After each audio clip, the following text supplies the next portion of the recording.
విజయనగరం జిల్లాలో శృంగారపూర్ నియోజకవర్గంలో అతి ముఖ్యమైనటువంటి వడ్డవారి పంచాయతీలో అనేక గిరిజన గ్రామాలు ఉన్నాయి. అయితే ఈ గిరిజన గ్రామాల్లో దశాబ్ద కాలంగా సుమారు 12-11 ఎలక్షన్స్ అయ్యాయని చెప్తున్నారు. ఇక్కడ పెద్ద ఆయన ఇప్పటికీ కూడా మౌలిక సదుపాయాలు లేవు. కారణం ఏంటంటే అధికారులు ప్రజాప్రతినిధులు చెప్తుంది ఏంటంటే ఇది రిజర్వ్ ఫారెస్ట్ ఏరియాలో ఉన్నాయండి, వీటిలో ఇక్కడ చెట్లు కొట్టడానికి అవ్వదు, అలాగే ఫారెస్ట్ చట్టాలు అడ్డొస్తున్నాయి, అందువల్ల వీళ్ళకి ఏంటంటే రోడ్డు సౌకర్యం కల్పించలేము అనేటటువంటి కారణాలు ఇన్ని సంవత్సరాలుగా చెప్తున్నారు. అయితే కారణాలు ఉండొచ్చు, చట్టాలు ఉండొచ్చు, కానీ చట్టాలు చేసేవి కూడా ప్రజాప్రతినిధులే, ప్రభుత్వాలే చేస్తాయి. కానీ ప్రజలకి మౌలిక సదుపాయాలు గిరిజనులు కల్పించాలి అంటే ఆ చట్టాలు మార్పు చేయడంలో తప్పులేదు. అది ఈ మధ్య పవన్ కళ్యాణ్ గారు కూడా గిరిజన ప్రాంతాలకి చాలా కొన్ని గ్రామాలకి రోడ్లు సౌకర్యం కల్పిస్తున్నాం అని చెప్పేసి ఈ మధ్య చాలా ప్రచారం జరుగుతుంది, చూస్తున్నాం మనం సోషల్ మీడియాలో. అయితే పవన్ కళ్యాణ్ గారు కూడా ఇలాంటి గ్రామాలను ఐడెంటిఫై చేయాలి. ఇది రిజర్వ్ ఫారెస్ట్ ఏరియా కావచ్చు, కానీ ఎస్కోట్ నియోజకవర్గానికి ఇక్కడ నుంచి సుమారు ఒక 7-8 కిలోమీటర్లు కానీ ఎక్కువ ఉండదు. ఇది పెద్ద రిజర్వ్ ఫారెస్ట్ ఏరియా రికార్డులో ఉండొచ్చు, కానీ ఈ గ్రామాలకి మౌలిక సదుపాయాలు కల్పించడంలో పెద్ద విషయం కాదు. ఈ మధ్య కాలంలో ఒక యూట్యూబర్ ఈ బ్రిడ్జి ఇక్కడ వీళ్ళకి మొన్న వాగు వచ్చి కొట్టుకుపోతే ఇక్కడ బ్రిడ్జి సౌకర్యం కల్పిస్తే దీని చట్టాలు ఉన్నాయి, సరే చట్టాలు చెప్పొచ్చు, కానీ ఫారెస్ట్ డిపార్ట్మెంట్ వాళ్ళు ఎంత నిజాయితీగా పనిచేస్తున్నారని కూడా ఒకసారి ఆలోచించాలి. ఎందుకంటే రిజర్వ్ ఫారెస్ట్ ఏరియాలో ఉన్నటువంటి చాలా వుడ్ దొంగతనంగా రాత్రి 12 గంటలప్పుడు ఈ విశాఖ అరకు రోడ్డు మార్గంలోనే ఎంతో వుడ్ వెళ్ళిపోతుంది. స్మగ్లర్స్ దాటించేస్తున్నారు. అవన్నీ కూడా ఫారెస్ట్ అధికారులు తెలియని కాదు, చెక్ పోస్టులు దాటి వెళ్ళిపోతుంది. అంటే ఇంత కలప వెళ్ళిపోతుంది, ఇన్ని చెట్లు నాశనం అవుతున్నాయి. ఫారెస్ట్ అధికారులు వాటికి లేని చట్టాలు గిరిజనులు నివసించున్నటువంటి గ్రామాల దగ్గరికి వచ్చేసరికి చట్టాలు నిజాయితీగా పనిచేస్తున్నట్టు వాళ్ళు చెప్తుంటే కాస్త ఆశ్చర్యకరంగానే ఉంది. అని ఇప్పటికైనా సరే మనం మానవతా దృక్పథంతో ఆలోచించాలి, ప్రభుత్వాలు కానీ పాలకులు కానీ. ఇప్పుడు గిరిజనులకు రోడ్డు కల్పించినంత మాత్రాన చట్టం అడ్డు వచ్చేస్తుందని చెప్పడం చాలా విడ్డూరంగానే ఉంది ఈ రోజుల్లో కూడా. ఎందుకంటే అభివృద్ధి చేస్తున్నారు, ఎక్కడికక్కడ సెల్ టవర్స్ చేస్తున్నారు, గిరిజన ప్రాంతాల్లో కూడా సెల్ టవర్స్ పడుతున్నాయి. మన అందరికీ తెలుసు, సెల్ టవర్స్ వరకు కూడా పర్యావరణం దెబ్బతింటది, పక్షి జాతి నశించిపోతుంది. ఇవన్నిటికీ లేని చట్టాలు గిరిజన గ్రామాలకు మౌలిక సదుపాయాలు కల్పించాలి, రోడ్లు వేయాలంటే మాత్రం ఆగమేఘాల మీద చట్టాలు బయటికి తీసుకొచ్చి అధికారులు చూపించడం, ద్వంద్వ వైఖరి అనేది అవలంబించడం అనేది చాలా దురదృష్టకరం. ఇప్పటికైనా సరే వీళ్ళ యొక్క సాధక బాధలను అర్థం చేసుకొని అధికారులు మౌలిక సదుపాయాలు కల్పించాలని చెప్పేసి వీళ్ళందరూ కూడా కోరుకుంటున్నారు. గ్రామానికి అయితే ఇక్కడికి రావడానికి అవ్వదు. లక్ష్మీపురం నుంచి ఇక్కడ నుంచి బియ్యం కట్టి డోలిమోటే కూడా మీకు దశాబ్ద కాలంగా పత్రికల్లో కూడా వస్తుంది. అప్పటికి కూడా వాళ్ళు ఎవరు చలించడం లేదు. ప్రజాప్రతినిధులు కానీ స్థానికంగా ఉన్నటువంటి అధికారులు కానీ ఎవరు స్పందించడం లేదు. ఈ విషయం ప్రభుత్వం దృష్టికి ఓట్లకు మట్టుకి కావాలా ఏమనంటే ఫారెస్ట్ చట్టాలు అడ్డొస్తున్నాయి, పిల్లలు డైలీ ఇక్కడ నుంచి స్కూల్ కి వెళ్తూ ఉంటారు. బయటికి అంటే స్కూల్కి 20 మంది పిల్లలు ఉంటారు సార్. 20 మంది పిల్లలకు కూడా గడ్డ దాటడానికి అవకాశం లేదు. ఆ గడ్డ దాటాలంటే మేము వెళ్ళడానికి కూడా ఈ స్తంభాలు అయితే వేసుకున్నాం, కానీ అవి కూడా కొట్టుకుపోయినాయి అంటే మరి మేము వెళ్ళలేము. ఈ వరము ఇవన్నీ 3 తుఫాన్లకు కూడాను ఆ గడ్డ దాటి వెళ్ళడానికి అవకాశం లేదు. కూరగాయలకి వెళ్దామన్నా మాకు అవకాశం లేదు. ట్రాక్లు వెళ్ళి ఏదైనా వెళ్ళాలంటే ఒకవేళ వర్షాలు గట్ట వస్తే ట్రాక్ మీద నుంచే వెళ్ళాలి, అందులో వెళ్ళాలి. మరి మాకు ఇలా వెళ్ళడానికి అవకాశం లేదు. ఇక్కడ చాలా మంది ఎస్టీ ఎమ్మెల్యేలు, జడ్పీ చైర్మన్లు కూడా చేశారు. అదే ఈ ప్రాంతంలో ఇప్పుడు ఉన్నటువంటి ఎమ్మెల్సీ రఘురాజు గారు కూడా ఇక్కడే దశాబ్ద కాలంగా ఇక్కడ వాళ్ళు కూడా రాజకీయాలు చేస్తున్నారు.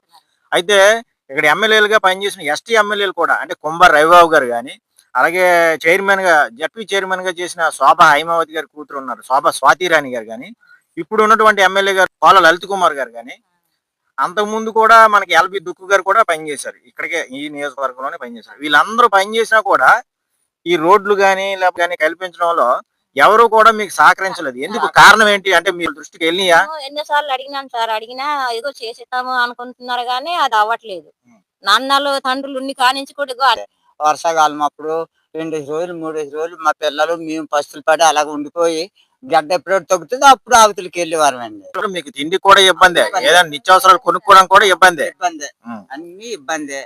గడ్డలు కానీ తగ్గాయి అనుకోండి, వర్షాలు తగ్గాయి అంటే అప్పుడు అవతలకి వెళ్ళి తెచ్చుకున్నారు. మా పిల్లలతో ఆ ఆకలితో అలాగే ఏడ్చుకుని ఉండాలి. మరి అవతలకి వెళ్ళడానికి అవకాశం లేదు కదా.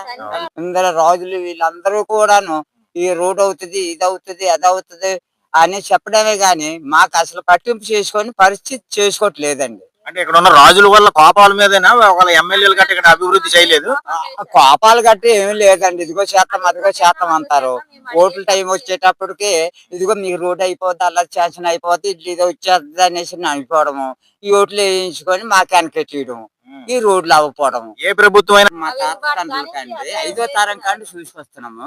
ఒక్క రోడ్డు గాని మా పరిస్థితి దొంకల్లో ఉన్నది. నన్ను ఏం చేస్తారు, ఎలా బాగుపడుతుండ్రు అని కష్టాలతో నష్టాలతో దాటలేక వెళ్ళలేక ఇక్కడ ఉండిపోవడం తప్ప ఒక్క ప్రభుత్వం కూడా ఈ అడవిలో ఈ గిరిజనులు ఈ రకంగా ఉన్నారు, వాళ్ళ పరిస్థితి ఎటుందని ఒక్కళ్ళు కూడా చూడడానికి రావట్లేదు. కొడబండి శ్రీనివాసరావు కూడా లాస్ట్ టైం పనిచేశారు. గిరిజనులకి చాలా ఎక్కువగా చేసామని అప్పుడు కూడా ఆయన చాలా ఓపెనింగ్లు అవి చేశారు కొన్ని రోడ్లకి. అంటే మీ ప్రాంతానికి ఏమైనా ఆయన గతంలో హామీ ఇచ్చారా? ఏమో మాకు హామీలు ఇవ్వలేదండి. ఏదైనా హామీ అల్లాదిగా ఒక ఊరు ఉందండి, అక్కడ వరకు రావడం, అక్కడ నుండి చూసుకోవడం.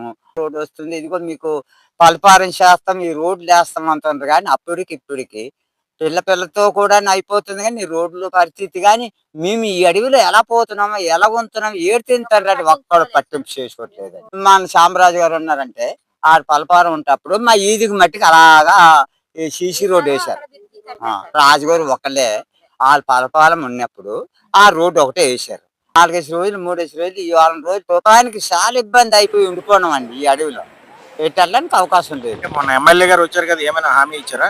ఏది లలిత్ కుమార్ గారు వచ్చారు కదా, మరి వచ్చారు కానీ మరి మాకు ఈ తీర్పుగా మాకు చెప్పలేదు, ఈ రోడ్డు వేస్తాం ఇది వేస్తాం అనేసి ఎంఆర్ఓ వీళ్ళందరూ కలిసి వచ్చారు కదా. వచ్చారు కదా, అక్కడ మేము వెళ్ళలేదు. కొందరు మా పెద్దలు వెళ్ళారు, అక్కడ ఏం మాట్లాడుకున్నారో మాకు తెలియదు. కానీ ఏమి చేయలేదు, చూసి వెళ్ళిపోయారు. కానీ ఆ యూట్యూబ్ రైడ్వే ఏమీ లేదు. అక్కడ ఒక తమ్మ పాటేసి ఇక్కడ ఒక తమ్మ పాటేసి ఒక బట్టు ఇచ్చారు, కట్టుకొని దాటండి అని. అలాంటప్పుడు దాని మీద మీకెందుకు అందాకనో శాసనం అవుద్ది. ఇవతల ఒక తమ్మం పాతించేశారు, అవతల ఒక తమ్మం పాచారు, అంత బొడ్డు ఇచ్చారు. మేము అంత పెద్దలు తెలవ దౌడుతారండి, చిన్నపిల్లలు ఏం దౌడుతారు? ఆ బడ్డు పట్టుకొని ఆఖరికి 3 మనుషులు తోసుకెళ్ళిపోయింది శకానికి వెళ్ళిపోయిన తర్వాత నెగిసి వచ్చారు. ఆ బడ్డు పట్టుకొని బడ్డు తెగిపోతే నాకు వెళ్ళిపోద్ది బాబా, బడ్డు వదలకుండా అలా పట్టుకొని ఉన్నాం, ఈ దాటి వచ్చి చెప్తున్నటువంటి వారి యొక్క ఆవేదన. అంటే మన ప్రజాప్రతినిధులు కానీ ప్రభుత్వాలు కానీ ఏ రకంగా పనిచేస్తాయి అని చెప్పేసి ఇలాంటి గ్రామాలు కొన్ని 100 గ్రామాలు ఉన్నాయి. ఈ మధ్య చూసాం పవన్ కళ్యాణ్ గారు కొన్ని గ్రామాలకి రోడ్లు వేయడం ఇలాంటివన్నీ చూస్తున్నాం. కానీ అది 1% కూడా కాదు. ఇలాంటి గ్రామాలు చాలా ఉన్నాయి, ఇంకా చెయ్యాలి ప్రభుత్వాలు. ముఖ్యంగా గిరిజన ప్రాంతాల్లో మౌలిక సదుపాయాలు కల్పించడం అనేది చాలా ఇంపార్టెంట్. ఎందుకంటే మన పట్టణ ప్రాంతాల్లో మనం హాయిగానే ఉంటాం, కానీ గిరిజనులు వారి తాలూకు బాధలు కంటి కట్టినట్టు ఎవరైనా వచ్చి చూస్తే వారి తాలూకు బాధలు ఏంటని తెలుస్తుంది అనమాట. ఇప్పుడు కానీ సరే ప్రభుత్వాలు దయించి ఇలాంటి గ్రామాలు ఐడెంటిఫై చేయాలి. అధికారులు తెలియపోయినాయి ఏం కాదు, ఏవో చట్టాలు చెప్తా ఉంటారు, అటవీ హక్కుల చట్టాలు ఇవి అవి అని చెప్తా ఉంటారు. చట్టాలు నడిపించేది అధికారులు, ప్రజాప్రతినిధులు.